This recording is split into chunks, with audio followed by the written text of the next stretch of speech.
Hey, let's go 360. I'm here looking at one of my favorite cars of all time. This right here is a Ford GT40. I'm with my good friend Todd Gilbert, and I'm going to let him explain his amazing car. Hello, how are you, Al? This is a Ford GT40. Called a GT40 because it's actually 40 inches off the ground. Car is something I recently acquired from Europe. It had been built for racing in Greece. The reason this car has this tag in front and rear identification, it's racing homage. When I brought it here to the States, it took 3 months to get it here. Luckily, fortunately, it made it. Secondly, I wanted to keep the continuation of the racing heritage. I got me a tag that I'll figure a place to put it. F47 POT has nothing to do with marijuana. But I'm going to go ahead and let you know that the car is built for racing. It was a race car. It was then decommissioned as a race car and made street legal. So we'll point out some of the power plant to you. I'll open this rear clamshell.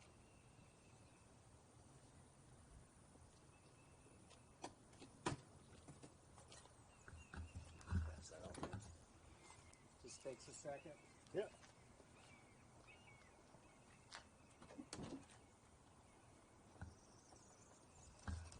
So this is a Ford 302 with downdraft Webers, bundle of Snake's exhaust. It's got a complete fire suppression system. With its racing heritage, it's got quick boost electronics for starting the car for battery power or electronic power. I got a fire suppression system here.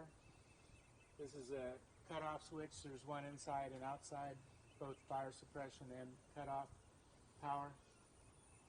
The car itself is immaculately engineered. It's a very fun car to drive. It's right-hand drive, so that's challenging. And it's got sequential shifting. So if we look into the cockpit, it's got a gate lock for reverse, lockout, and then it's sequential shifting straight up and down. It's not gated. Wow. You'll find that the build of this car is exceptional to the detail, and it was really the engineering on this car is exquisite. The ride's fabulous. The cockpit, it's tremendous. It's comfortable. Yeah, it's not real spacious, but it is comfortable. Yeah, but what race car is? It's very spacious. It's got the gurney bubble. I have this car now has air conditioning, but I can also, and often, for the most part, I just use flow-through ventilation, and it does a decent job of keeping it cool.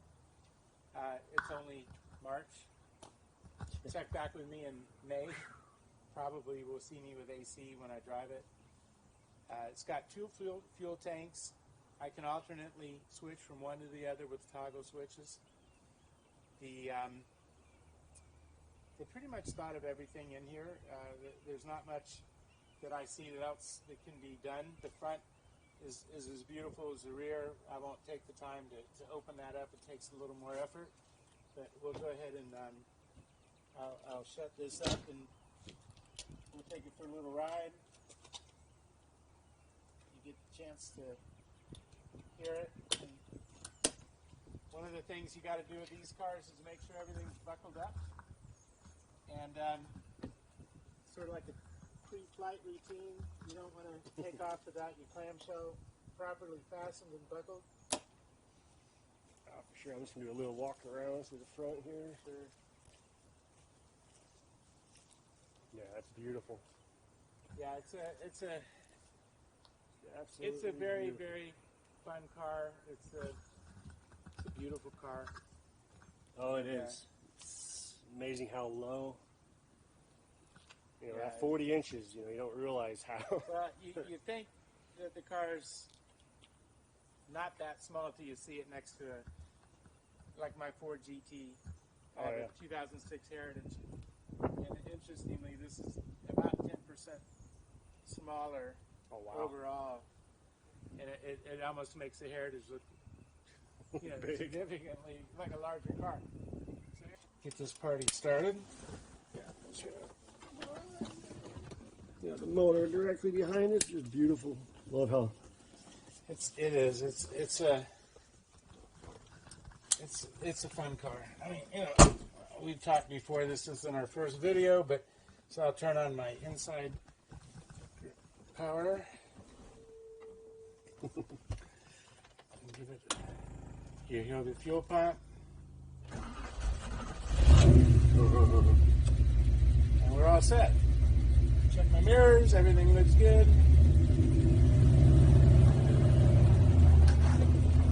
And we're racing. now we're off. Yeah, this is, I've been down this road before, so I know about that big old manhole cover. That thing is massive. Out of respect to the neighbors, we're just going to take it easy here. It's a beautiful neighborhood. And the shift pattern is kind of unusual because I'm still getting used to it. Straight. Okay. And should I have turned on? You can turn right here. Okay. Yep. Let's just go right. Yep. Okay. Nice little turn in. Yeah, the car turns left and right. This car did well in the racing. It was built for a wealthy European. I know the builder, and we're very interesting. And I've got lots of information, articles, and historic information about the car and the pedigree of this car. But Yeah, we can just go left. okay. But I can tell you it's different, to say the least, of learning. If the shifter was on my left, I'd probably be, I think I'd just really have a hard time. At least it's here, and Yeah. it doesn't require, most of your function is to keep it on the right side of the road, and not want to, you have a tendency, like, my wife says, oh, you're all the way in the middle of the road.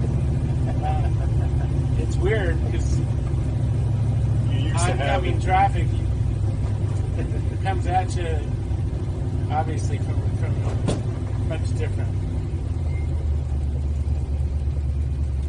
Yeah, we'll just go left right here. Okay.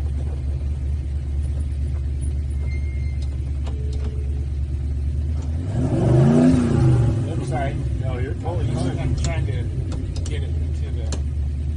I'm just, again, getting this thing into the right gears is with this shifting pattern. It's just, I start out in second, sorry. It's this sequential shifting because it's not gated. Yeah, You just got to be, it's just bizarre. That's the hardest part that I've had, is getting into first, second, third, fourth, fifth. Reverse is easy because of the lockout.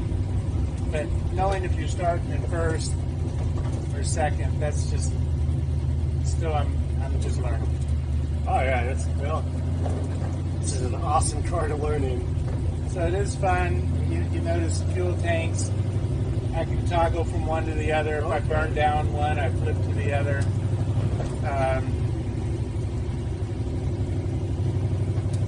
Doesn't have a radio. It's just smooth too. It's just great.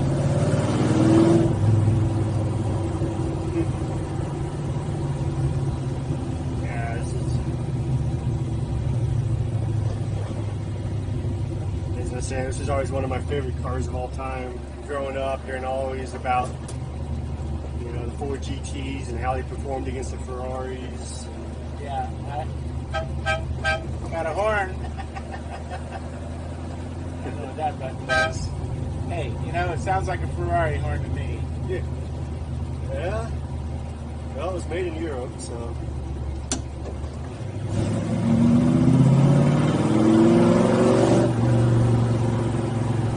It's got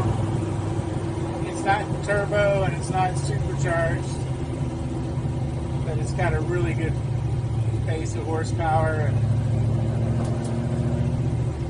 it's just a car that I'll learn more about as I own it longer, and as I get used to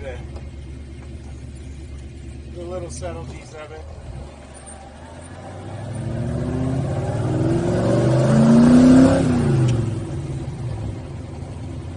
The pedals are very tight, so sometimes you want to, that's the other thing that's challenging, is just getting used to the pedals of the brake and the clutch are very close. So sometimes, like the first time I drove it, I thought I was going to hit the clutch, and I thought I was hitting the brake, and I'm hitting the gas. You know, little things like that. Left right here. Okay. Yeah, you know, just looking here, I mean, I can get 1 foot in, and if I had a big foot or a big leg, I'd be really close. But luckily you don't, and I don't either. Yeah. But I do have a friend that's a larger guy than me, and he's okay in it. I think anybody will fit in it. It's just getting in and getting out. That's it. But I'm really happy that we got a chance to do another video. I love what you're doing, Aaron. This is product that you produce with these 360 videos are just so cool. I really can't wait to see this one. And sure, look forward to doing more with some of the other cars I had. And oh yeah, I look forward to it as well. And I really appreciate your generosity, sharing all the cars you got and taking the time to do so. You know what I mean? Well, you're doing it for a good cause.